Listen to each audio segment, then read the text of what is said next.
I think the jurors' lunch will be ready about 12:15, so we'll work till then. Anything else we need to address before I send for them? No, Your Honor. Just a rule, Judge, we'd ask that it be invoked at this time. All right. Your Honor, I do one issue with that. I know we've already discussed the lead detective, and I think we've taken it up with that, but also David Tyler is possibly a witness for the state. I've discussed with him, I know he's working with the media and things like that, and I've discussed with him if there's anything involving, we're going to tell him if there's anything involving his work or anything like that really that's going to be necessary. As far as dealing with enhancement of a video, we'll let him know so that he does not look at anything or is not paying attention at that point. So I'd ask for an exception for that point, just to have him, if he's going to be dealing with the media back and forth and trying to mess with technology, I just didn't want that to be an issue. I don't think it will be. He just stepped in the courtroom. Mr. Tyler, aren't you planning on going back? I plan on going back today, if possible. If possible. If not, tomorrow. You want to evacuate, is that it? So that gives a little more definition to the request by the state. Mr. Kilgore, what's your response? I think he's just technical in nature, Judge. I'm not going to object to David coming back and forth. You're fine then. Do what you need to do.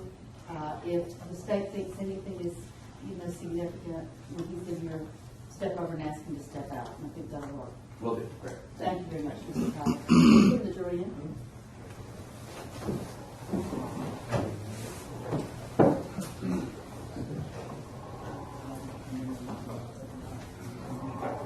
Okay, all right. I think that still work.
Please be seated. We'll proceed with the presentation of the evidence in the case. Will the state call your first witness? State would call Jacqueline Piper.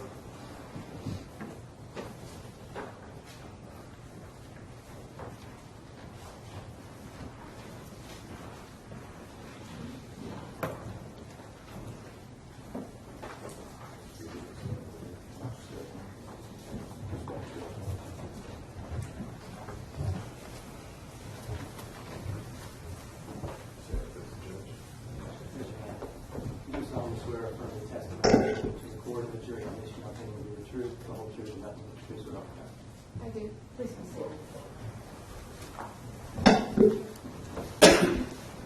seated. And, ma'am, would you please introduce yourself to the ladies and gentlemen of the jury? Good morning. I'm Jacqueline Piper. I work with the Cobb County Police Department. Okay, and what is your title? Investigator, officer, or is it kind of a hybrid right now? It's a little bit of a hybrid. Okay. Could you tell the jurors where you work with the Cobb County Police Department? What division? I work with our gang unit. That's Cage. It's a very intense unit where we work different hours week by week. So kind of whatever we need to do. It's kind of self-explanatory, but as a gang investigator or officer, what type of crimes do you investigate? We investigate property crimes as far as any associations with gang affiliations. In order to do that, we work heavily with other units such as RCIUs, which is our property units, persons, which does robberies, homicides, and the like. Okay. And during the course of the job that you're in right now, do you have the opportunity, do you deal sometimes with victims involved, or crimes involving victims, people who've been victims of violent crimes and things like that? I do. Okay, and so I guess in the course of what your job is now, do you deal with people who've dealt with trauma or victims of crime or people who have witnessed things like that? Absolutely. Okay. How long have you been in this unit that you're in now? Approximately 8 months. And before that, what unit were you in? I was in our property unit, so our CIU, Okay. So was this a promotion to go to Cage? kind of. Okay. How long were you in that unit? Approximately a year. Okay. And before that, what was your job with Cobb County Police? I was a patrol officer. And how long did you work as a patrol officer with Cobb County Police? Approximately 2 years. And is that the entirety of your law enforcement career? It is. You're pretty young, so I would hope so. You didn't start at 16, did you? No, I did not. Okay. So as a road officer, tell the ladies and gentlemen of the jury a little bit about your day-to-day job when you were working patrol. What types of calls would you respond to and, things like that? As a patrol officer, our duty is straight to the community. So we're going to answer calls for service. That's anything that comes into the 911 center. It could be anything as easy as like an audible alarm to things as difficult as an armed robbery. We also are tasked with doing traffic stops where we do encounters on the side of the road. We meet with people that may be suspicious. We also handle domestic disputes when people aren't necessarily having their best day. Now, before you worked there, did you work in any other job involving a law enforcement entity? I did. Prior to that, I was a 911 dispatcher. I worked in Cobb County 911 for approximately 2 years. And what was your job as a dispatcher there? I handled all emergency, non-emergency phone calls. I also handled calls for dispatch.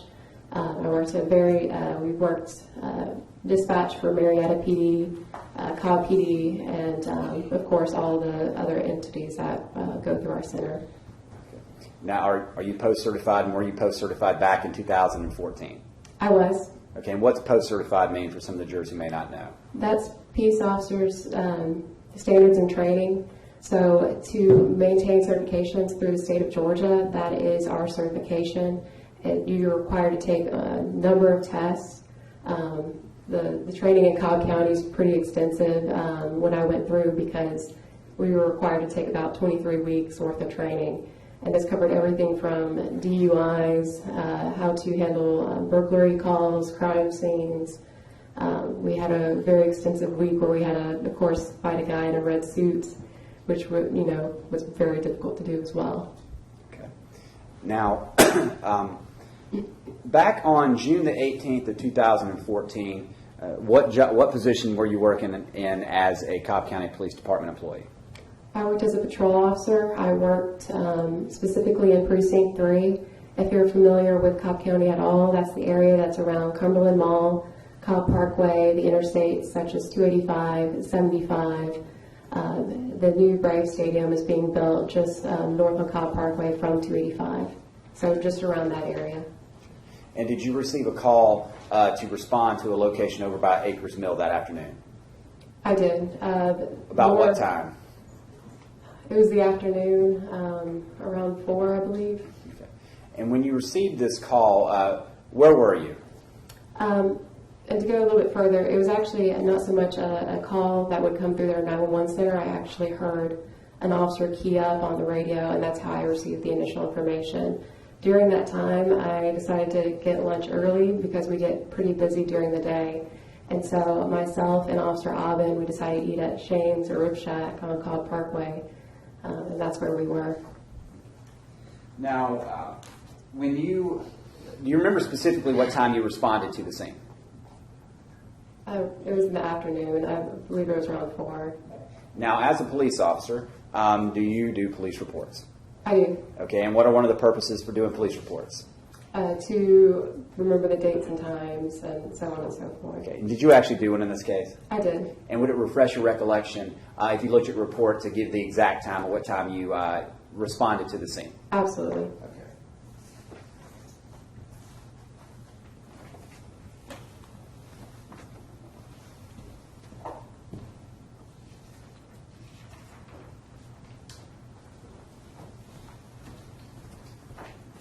All right, Officer Piper, just looking at that, having looked at it, is your memory refreshed about what time it was you responded?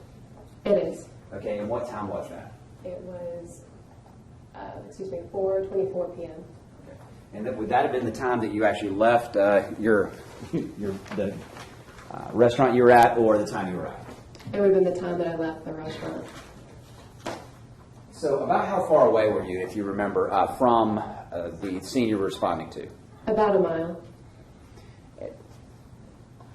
Do you remember about how long it took you to get there?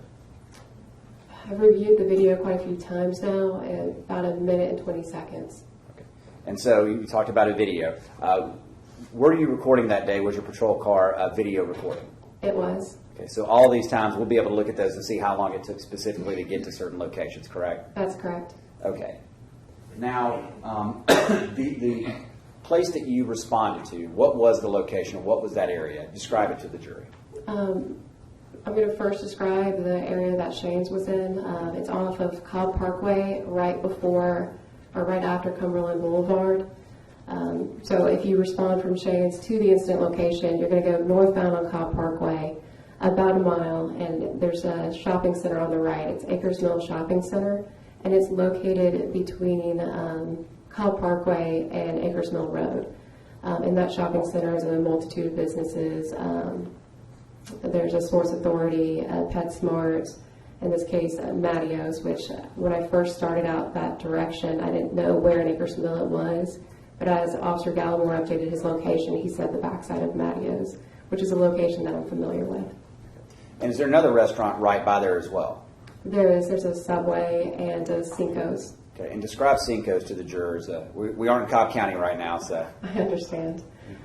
Cinco's is a Mexican restaurant. I guess they're getting some free advertising right now. So it's 2 stories. It's a pretty interesting venue because on the second story there's a patio area where you can actually kind of sit, enjoy the weather, and kind of overlook the Vinings area.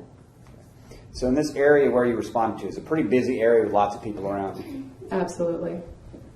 Now, when you responded to that area, what did you know about the call, or what had you heard on the radio? I heard Officer Gallimore. That's someone that I've worked with day by day, even by the time that this had occurred. So I'm familiar with how he kind of responds during calls.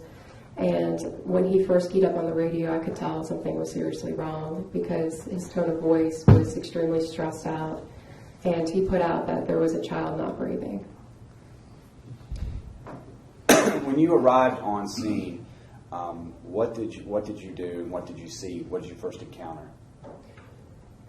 When I first pulled up, I headed towards Matteo's.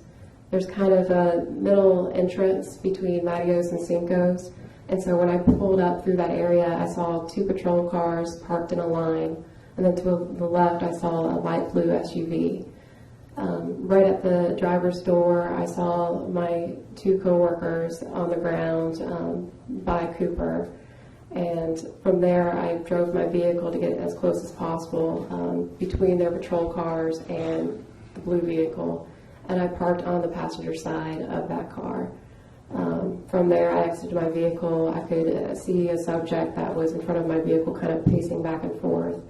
My first concern was to kind of get behind the vehicle and meet with Officer Gallimore, Officer Folia, and see if there was anything that we could do.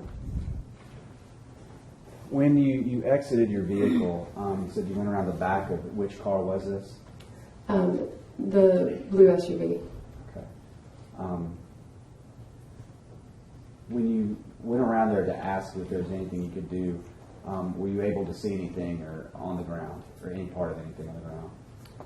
I saw Cooper on the ground. That was the first time I saw him. I saw that his feet were towards me, towards the back of the vehicle.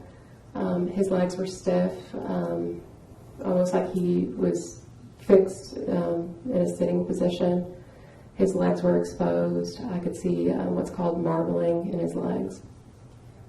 And to you, what does that mean to you as far as your experience? Marbling, and I'm just going to describe what it looks like. And I'm sorry for that. It's where you can see the veins in the legs. They become dark.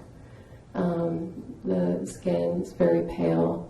When you see that, I've seen that before, and usually it means somebody has passed. At this point, what, if anything, did you do after coming upon Officer Gallimore and Officer Folia? I asked if there was anything I could do. Officer Folia mentioned to me that because there had been quite a crowd that had gathered, that we needed to move them back. And so from there, I observed that we had a security guard that worked the area that was standing there. And we took the time to ask him to help us move everyone back from the scene. Now, when you were there and you were doing that, did you encounter anybody who you found out later to be the defendant, in this case, Justin Ross Harris? I did. As soon as I met with the security guard, I saw a subject in a striped shirt who was pacing the parking lot, and due to his demeanor, I thought that he was somehow involved. And had you seen him before when you got out of your patrol car? Briefly. At that time, and then after you went back over there and you saw this person in the striped shirt, what was he doing? Or I know you said he was pacing or things like that, but what was his demeanor? Specifically, he was on the cell phone. I noticed actually that he was left-handed, so he had the phone up to his ear, and initially he was just kind of talking. To me, it appeared kind of calm, and then he started yelling.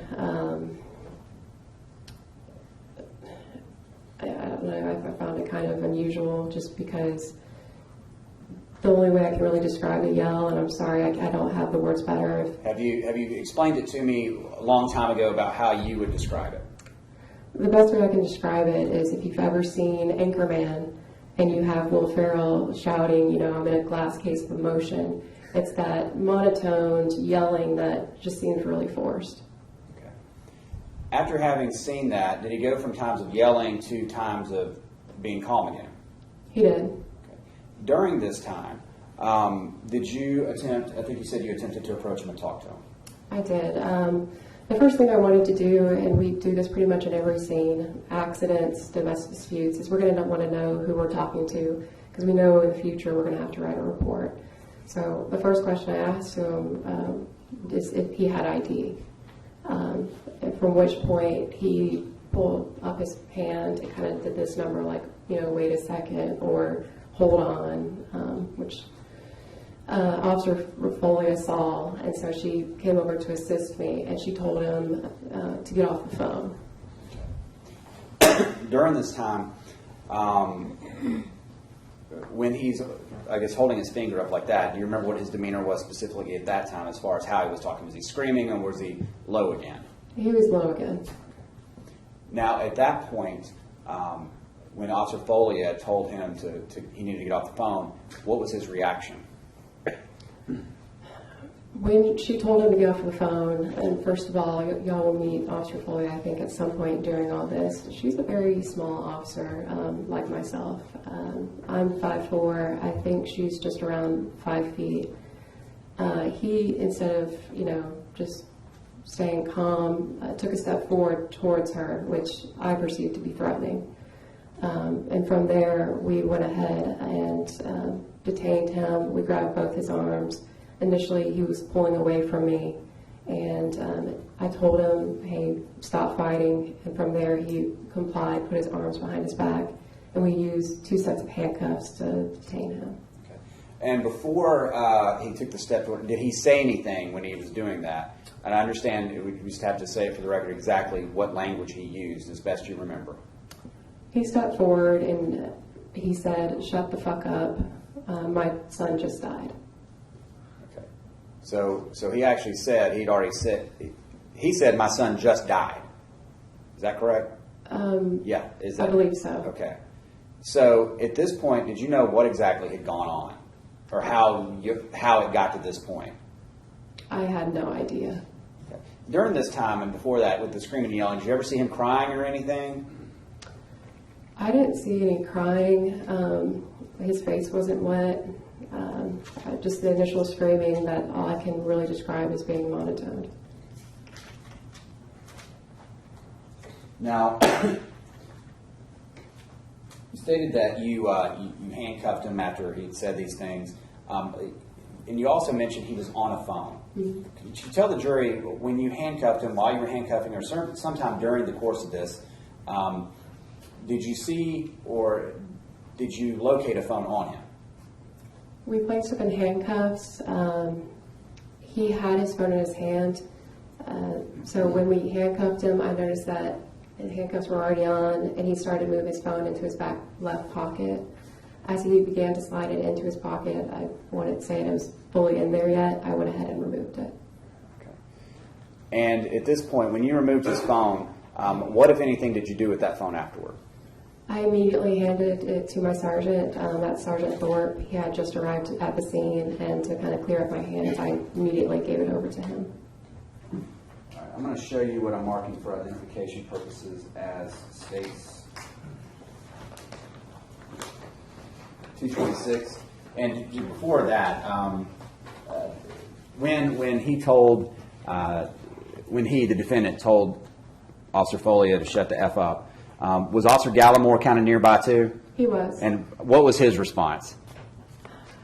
His response was to watch your fucking mouth, which was his response in the moment. All right, I'm showing you State's Exhibit 226, showing the defense first.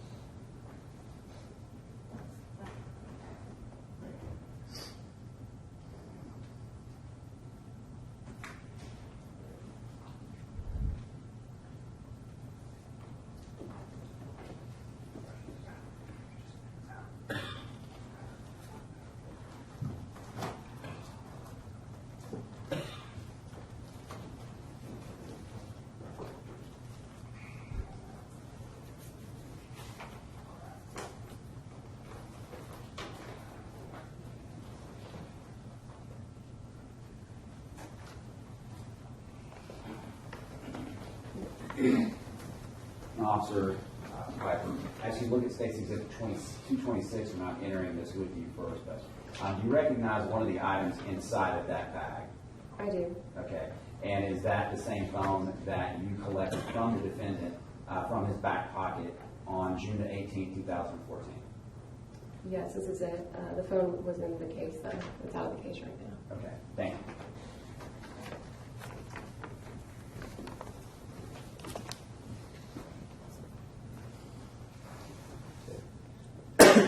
Now, Officer Folia, after he was handcuffed, you said you handcuffed him, double cuffed him, I think, or I don't know exactly what term you use, but sometimes you use two handcuffs.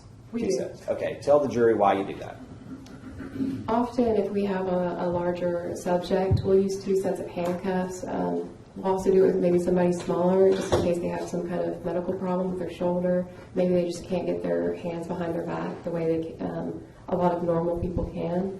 And so we'll use two sets of cuffs. What that does is actually creates double the span to give their hands some room. And so we'll use two sets of cuffs often on larger subjects. Now, before you handcuffed him, during the time you saw him, I know you said you didn't see him cry or anything like that, did you ever see him try to go back over to the child and get to the child and fight to see the child or anything like that? No. Did you ever see him or hear him on the phone calling 911 or anything of that nature? I did not.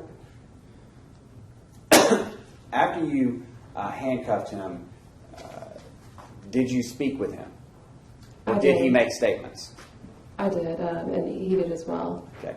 Could you tell the ladies and gentlemen of the jury how that started?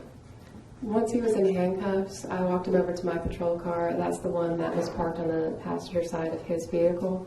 I opened up the door right behind my driver's seat, and eventually he sat down in there, but he wasn't fully in the car. His feet were actually kind of dangling out, almost just like a chair. And I remember that he made a statement that he needed to call people. And I kind of told him, who do you need to call? He said that he needed to call his wife. At this moment, it was kind of confusing for me because I had assumed initially that he had been on the phone with his wife.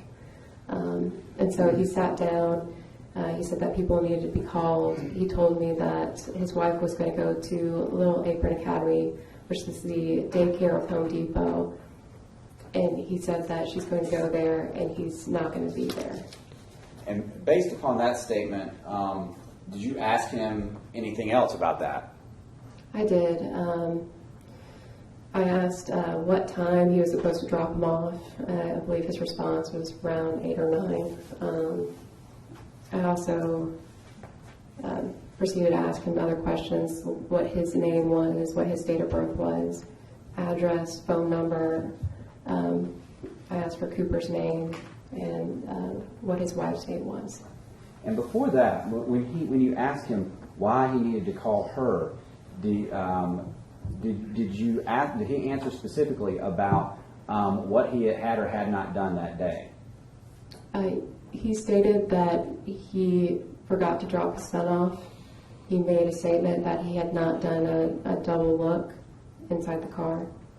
And do you remember the exact language we used, or is that reflected on the actual video? It's going to be reflected on the video. Okay. But in some, he said he didn't look back or didn't do another look. That's correct. Okay. And this was all minutes after he is, as far as you taken from what had happened, the child had been taken out of the car, correct? That's correct. When you spoke with him, and you was there anything out of the ordinary about the way he answered you when you asked for him to spell certain things, or you asked for his address? It was a little strange. You don't really see this a lot unless you're talking like on a police radio as like a dispatcher or an officer, but he used phonetics, phonetics being words that represent letters. So like for A, you might use alpha, B, Bravo, and so he used some of those phonetics to spell out his name and his street, which I thought was unusual because most people don't do that. Okay.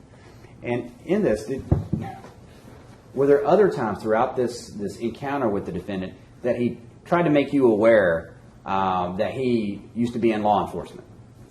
He did several times. Very early on, he referenced that he had been in law enforcement. At one point, we get all the way to the headquarters, and he said that the handcuffs were different than from what he used. And so I thought that was unusual as well. I mean, all of these are references to law enforcement. Now, with the phone, once you collected the phone from the defendant, who did you give it to? I gave it to Sergeant Thorpe.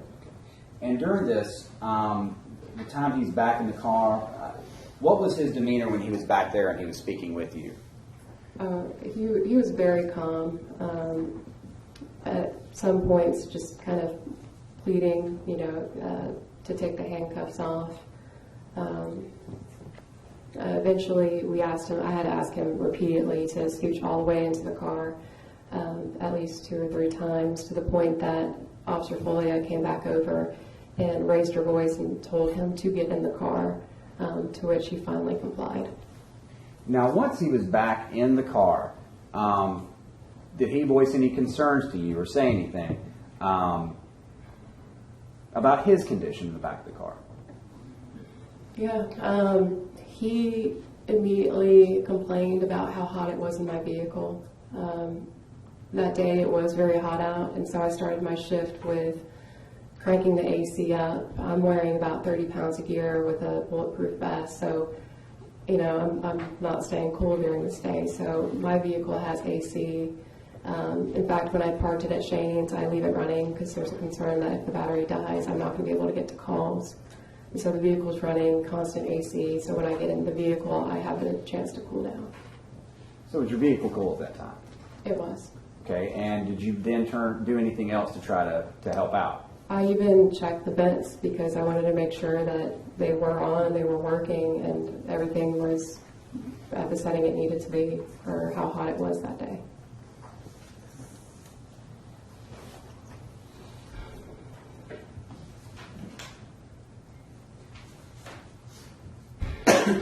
After you got him into the car, did you do anything initially as far as the positioning of your car?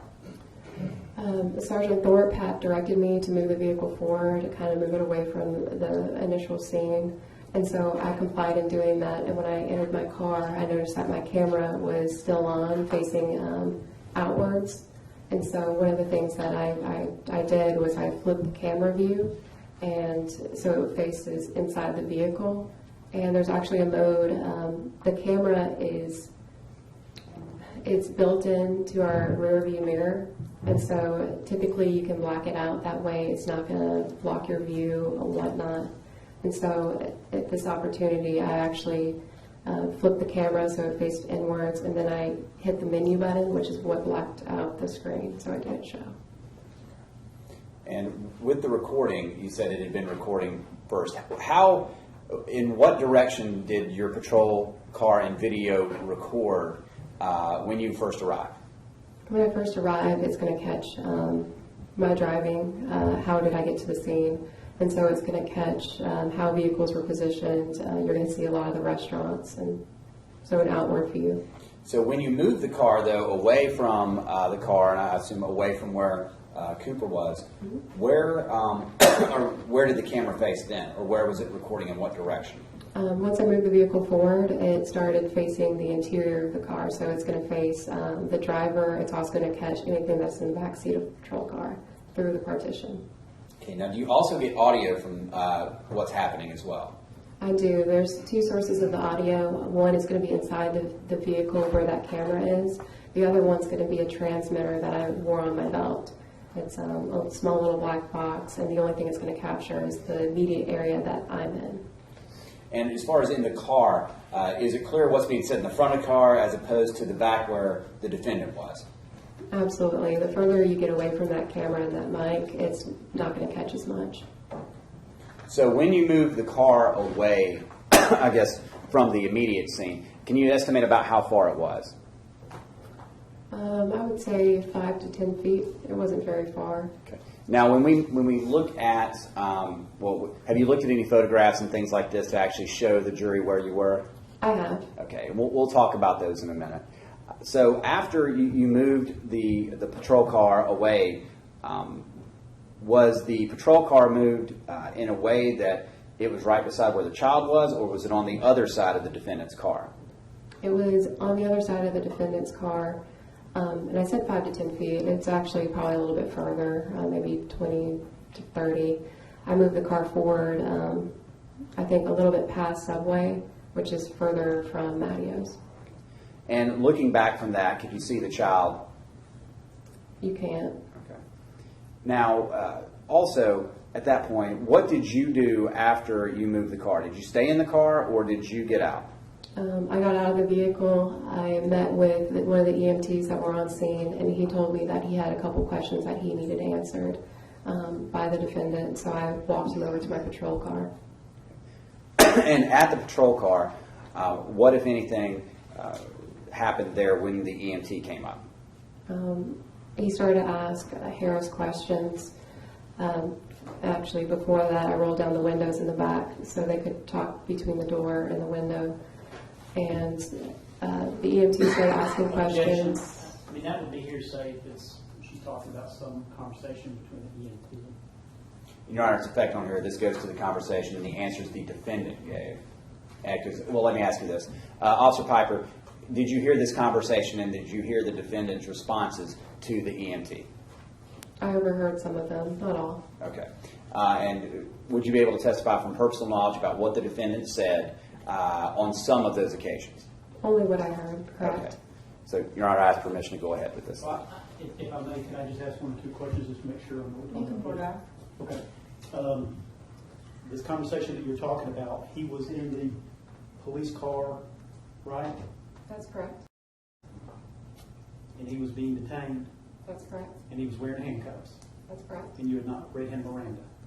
Judge, I'm going to object to the relevance of this. This is not relevant in any way to the testimony here. That's from a motion to suppress. And there's no reason to voir dire on that based on a hearsay objection. What do you say? I think it's completely relevant. How does it have to do with anything with hearsay? Yes, sir. I think it's completely relevant. To hearsay. I'm going to sustain the objection. Thank you. You can proceed. Thank you. Okay, so getting back to it, just talk about what you actually heard with the defendant responding to EMT Barwood's questions. The EMT asked questions about medical history. He asked a little bit more questions about how long Cooper had been left in the car. He asked when's the last time Cooper had something to eat. One of the responses that I did hear was that he had fed him breakfast at home, and that's really all that I can remember hearing.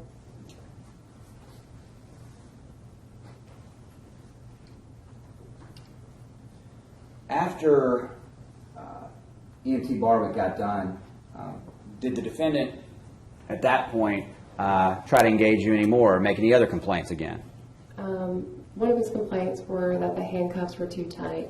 So I opened the back seat of the car and I checked the handcuffs. The one that was on his left hand was double locked. It was the right kind of space between his wrists. The other one was not double locked, so what that means is that the hinges can continue to tighten. And when he sat down in the backseat of the car, I think they did get a little bit tighter. So what I did was I used a handcuff key, I loosened those handcuffs, that way they weren't cutting into his wrist, and then I made sure to double lock them so they couldn't re-tighten. And at that point, did he complain again about anything in the car, the temperature? He made a comment again about how hot it was in the car, and I told him that everything was as good as it was going to get. And he made another comment, and I told him that he was being detained, and he made a statement for what, and I just couldn't respond. At any point during this time to you, did he ever ask to see his son or ask what was going on with his son or anything of that nature? He never mentioned his son.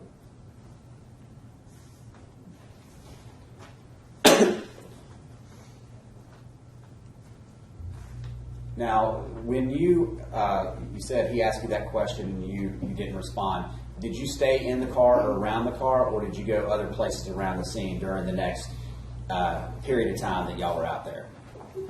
There was, at this point, quite a few officers on scene, and there was still things that we needed to do.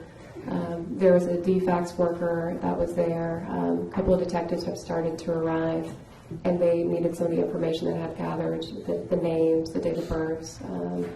So I had, at one point, I know I met back with the EMT. I met with a DFAX worker.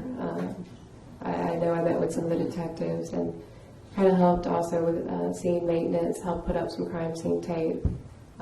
So I was definitely moving out and about. During this time, was the video in the patrol car still recording? It was. And since that time, you've gone back and reviewed the entirety of it? I have. Now, while you were at the scene, were there other people there? There Civilians and officers? There was. Okay. Even though there was a crime, was there a crime scene tape or a crime scene area cordoned off? There was. And within and outside, could you describe where people were? Were there a lot of people, a few people, or something else? There was a lot of people. There was people that had been eating, I would imagine, at the restaurants. A lot of them were kind of congregated around Maddio's patio, the subway exit, which is at the back of the building.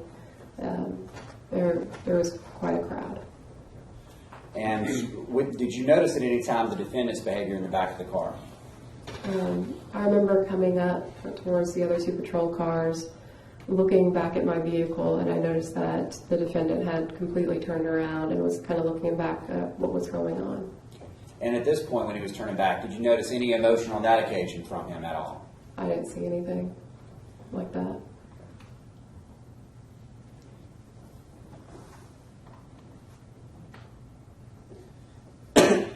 At some point, did you come back to your patrol car and actually leave the location? I did. In between that time, had you ever spoken with the defendant again? I had not. When you got in the patrol car, where were you going to go? From the incident location, our homicide robbery unit, they do pretty much all their interviews at our headquarters. That's located at 140 North Marietta Parkway, which in heavy traffic could take quite a bit to get there. So that's where I was headed. Before you left, did you stop and speak with any detective on your way out? After reviewing the video, I believe I stopped and spoke with Detective Stoddard. And then I stopped again to speak with Officer Gallimore, and then from there we headed up northbound on Cobb Parkway. During the time you're driving to Cobb County Police Department, does the defendant, well, first of all, how's he behaving in the back seat as far as you could tell? Did you keep an eye on him, or how often could you see him back there? I would check my rear view to just check back on him. He was just kind of like looking out all the windows, kind of nonchalant, just looking to the left, looking to the right. He was really intently focused on what I was doing. Every time I kind of reached around my car, he seemed to follow me with what he was looking at. At this point, earlier, had he voiced any concerns about getting his phone or talking to people with his phone? Yes. At one point, I asked him where his phone was. He said something about trying to find it and that people needed to be called. And was that before you actually got out of his pocket during that kind of back and forth? Right. It was all in like a 5-second span. During that time, let me go back. During the drive, at some point, did he attempt to engage you in conversation? He did. He asked me how long I had been in law enforcement. I responded to his question, and at that point, I told him that I couldn't talk to him anymore. Now, at some point, you say, I understand your need to talk, but, okay. Could you explain to the jury, let me ask you this. Did it appear consistent with somebody who just lost a child, him talking to you, making that small chit chat with you? No, it was not. It actually made me feel very uncomfortable. After you got to the police station, before you got the defendant out of the back of the police car, did you try to locate anything or find anything inside your car? I did. I was looking for my cell phone. When I left Shane's Road Shack, I left in such a hurry. I left in typical police fashion. When we get a hot call, our food has just arrived at the table, and so I left everything there. I left the meal that just got served. I left my cell phone. I just didn't care, and I got out of the business. Okay. So when we arrived, I was looking for my cell phone. I figured I'd left it at the restaurant. I just wanted to make sure. Okay, so you remembered your phone. Yes. So while you're looking for the phone there, did the defendant ask you any questions? He asked me what I was looking for. I mentioned I was looking for a phone, and he asked if it was his phone, and I corrected him. I said, no, I'm looking for my phone. After that, did you get him out of the car? I did. I let radio know that I had arrived at the headquarters. I gave my ending mileage, which is something that you typically give during transport. I then pulled him out of the car, and he made a comment about that these handcuffs weren't what he was used to. When he made that comment, what was his demeanor? How was he behaving with you at this time? It was a casual conversation. When he brought up the issue, the handcuffs, how did you respond?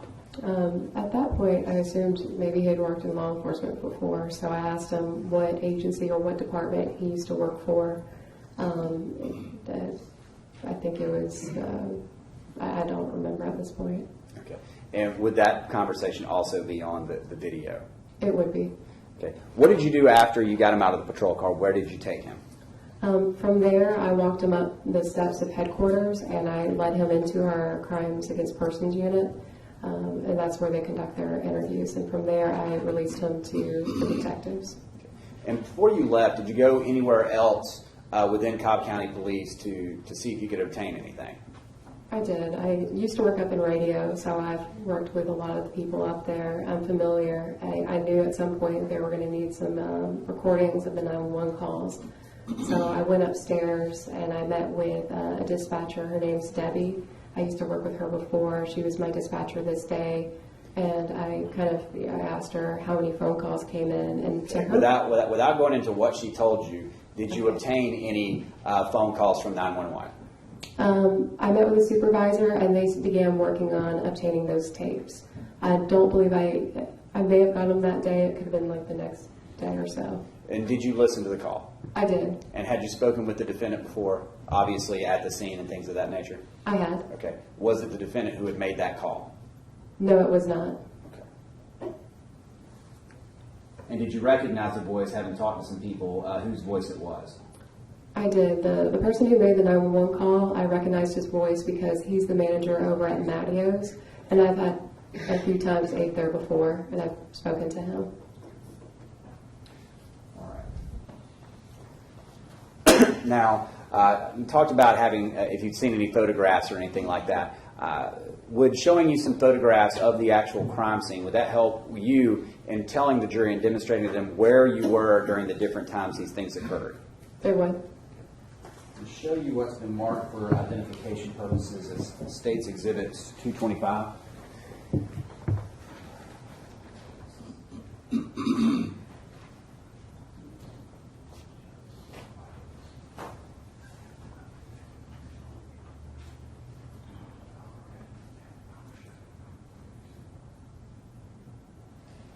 And Judge, I'm also going to show what I've marked for identification purposes as States Exhibits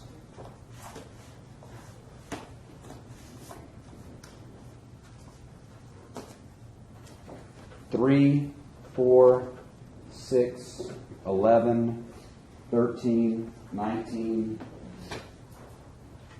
20, 206, 21, 207, 208, 209, 210.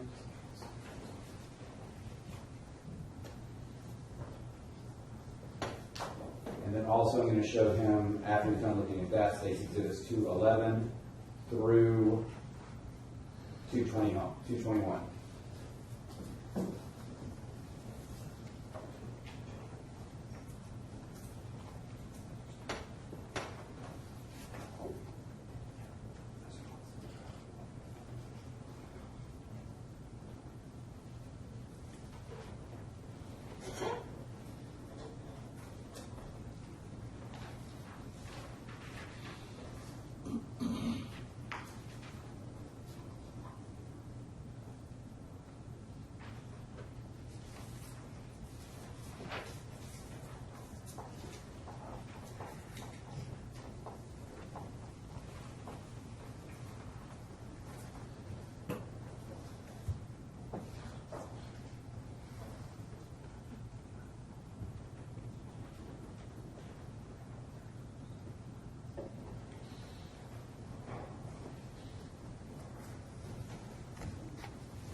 Your Honor, while they're looking at those, I'm going to go ahead and move this around so we can move the screen.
All right. May I approach, Judge? Thank you. Okay, Officer Piper, I'm going to show you first what I marked for identification purposes that's been previously provided to the defense in discovery at State's Exhibits 211 through 221. And then also the record, again, State's Exhibit 3, 4, 6, 11, 13, 19, 20, 21, 206, 207, 208, 209, and 210. I'm going to show you the first batch of photos, 211 through 221. Ask you if you recognize those photographs. I do. Okay, don't display them to the jury yet. Just go ahead and look through them. We're going to look at them on a different media. Okay. Just make sure you've looked at them and you recognize them.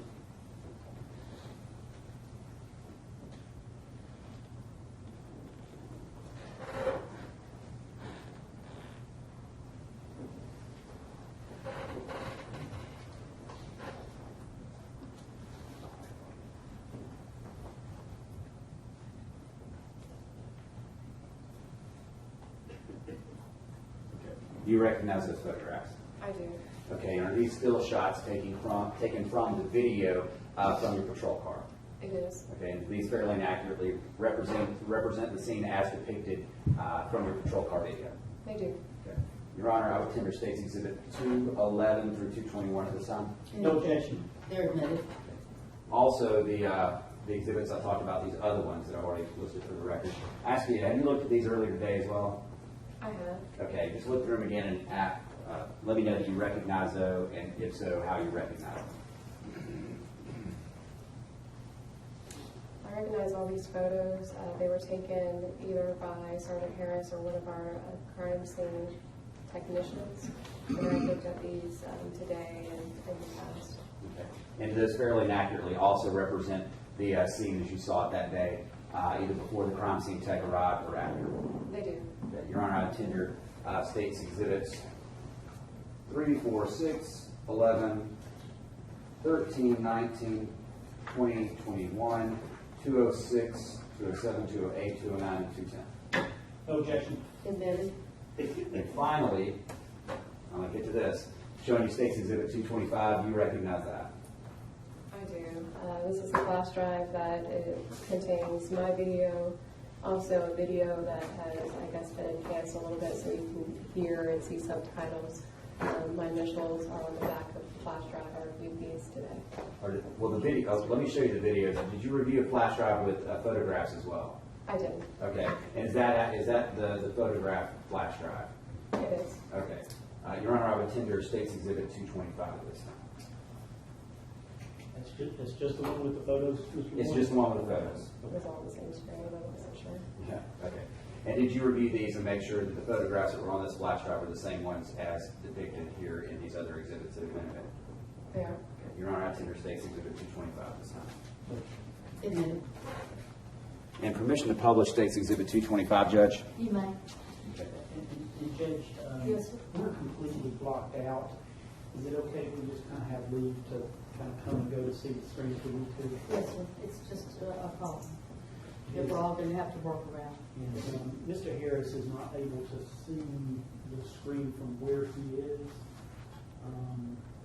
Might there be some mechanism where he will be able to see him as well? Your Honor, yesterday they actually had the screen up over there where they could see what was on the screen. I assume they still have that up today. What about that? I didn't have his screen up. I'm not sure. Mr. Rodriguez did, I think, where he could see it. So that's what I assume is still going on. Do you have that, Mr. Rodriguez? I don't, and I can if I'm working on other things while the testimony is Another going. computer? I'm sorry. You don't have another computer? This is the only one that's got the whole case file on it. Well, push the thing back, Okay. and y'all just need to move Mr. Harris to Mr. Jones' seat.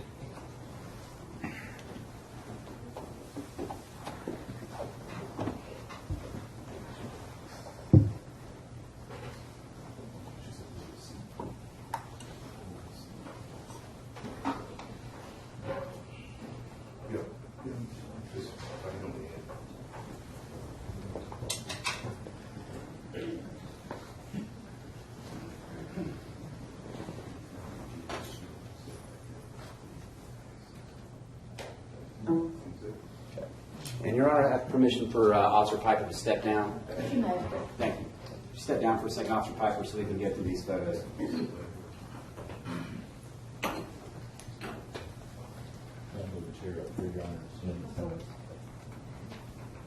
Just don't get in the way of the jury when you find Mr. Lumpkin.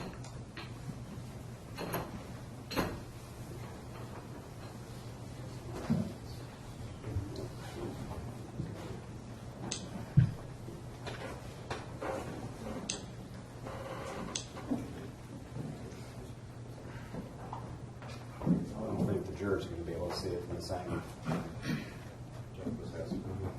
Can the jurors all see you on this side? Well, Not as good as it was when it was up close. You have to do the best you can. You know, I know. But you were asked, so you might as well tell them, speak up. Precisely.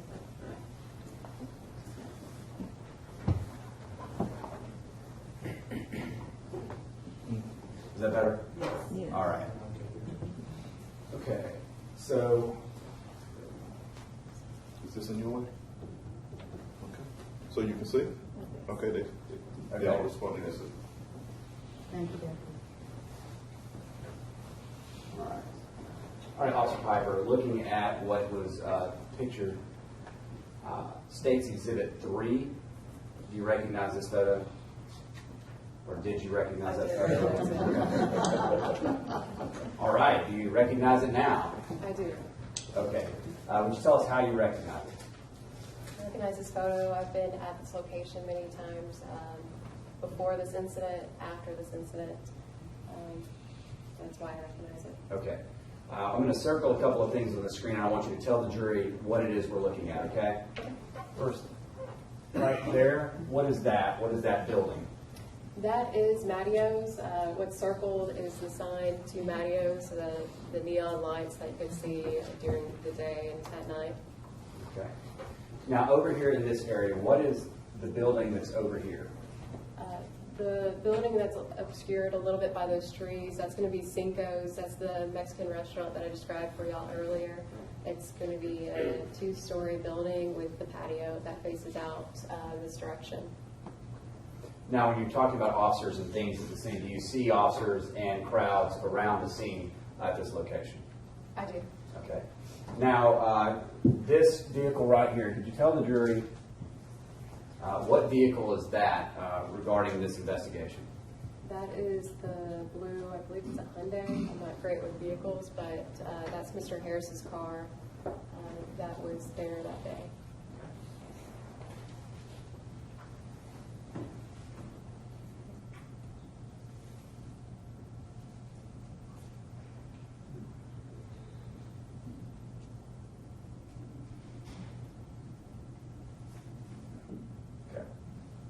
Go to the next picture. It's going to be State's Exhibit 4. Okay, is this the same area you were talking about before as well, but just from a different angle? It is. Could you tell the jury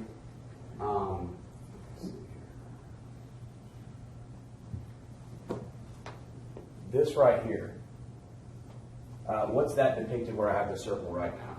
That is Sergeant Harris, his patrol vehicle. Okay, and why was that car moved to that location?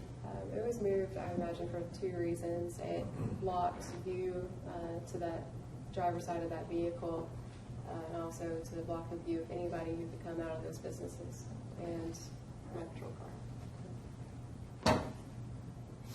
Now, right here, is in this area on this photograph, is it depicted where you initially pulled your patrol car? Is that area depicted? It is. Okay, could you just draw a little X where it was, well, where the picture was? Why don't you just do it now?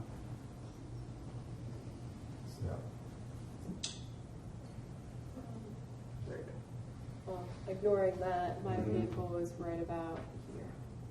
Okay. Not on the curb, though. All right. Can everybody see that?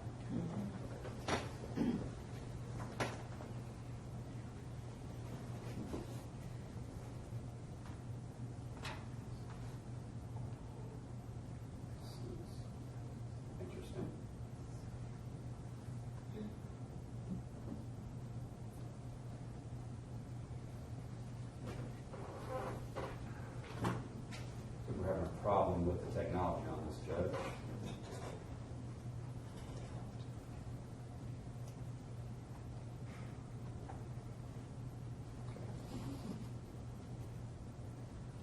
doing things that I have never seen it do before. All right. You know what, Judge? I'm just going to put this in a different format for now. Just do it like this. Yes. Okay. All right. Now, Detective, this was State's Exhibit 3, correct? That's correct. State's Exhibit 4. Now, going to State's Exhibit 6. Okay, what is depicted here? A couple things. This is going to be the defendant's vehicle here on the right. You also have a patrol vehicle that has since moved from some of those photos to, again, block the view from, there's a camera right there, some crowds. There's a white sheet that we borrowed from, I believe it was either Metro or our fire department to also try to block the view. It looks like some fire equipment that's there. And we've also used this crime scene tape to secure the area. And can you see just barely to the left there something white by the tire? That's the white sheet that we used to drape over Cooper. Okay. And so is that what you see right here at the bottom left? It is. And the driver's side door. The only thing I remember is this door being open. Is that the only door open in this particular photograph? It is. Now going to some photographs that were taken before the photographs we just saw. Is your patrol car visible in this photograph? It is. Okay, could you show the jury where your patrol car is, where Mr. Harris was seated? I can reach it. It's, that's my patrol car. That's the vehicle I was driving that day. The blue lights, in fact, are the blue lights that I turned on when I first began driving up Cobb Parkway. And again, looking back at this from these earlier photographs, can you see officers still on scene over there toward where your patrol car would have been and things of that nature up in the upper right? I can. Okay, and is Cooper's body depicted in these older photographs or earlier photographs as well? He is. And State's Exhibit 208, is that also a different angle from the earlier set of photographs? Correct. And in that photograph, is that also State's 209, another photograph from the earlier set of photographs that were taken before the ones that we looked at first? That's correct. And in this photograph, last State's Exhibit 210, I know you talked about having left the car to go do other things, talk to officers, talk to people. Was it something where the defendant was just free to run around or anything like that? No, he was not. Okay. Were other officers over there near the car and things of that nature when you went around the scene to talk to other people? I believe so. Okay. And are you actually in this photograph? And if so, can you point to about where you are? I can.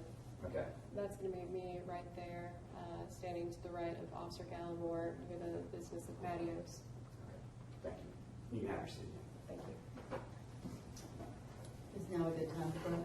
It is, Judge. Ladies and gentlemen, we'll take a lunch break. It's going to be prepared for you when it's available. Close notepads, take them with you, leave them in your jury room, keep an open mind. Do not discuss this matter with each other at all.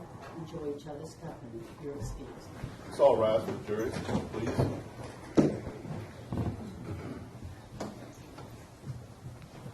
Please watch your step going down.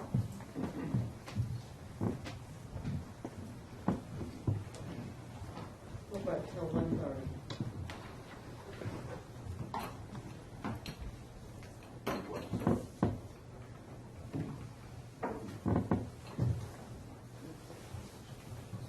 Breaking to 1:30.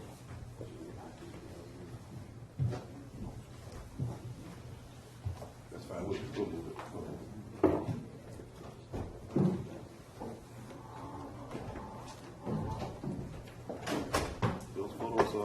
Those photos been omitted yet? Photos, they've been omitted. The clerk. They're right there. Yeah.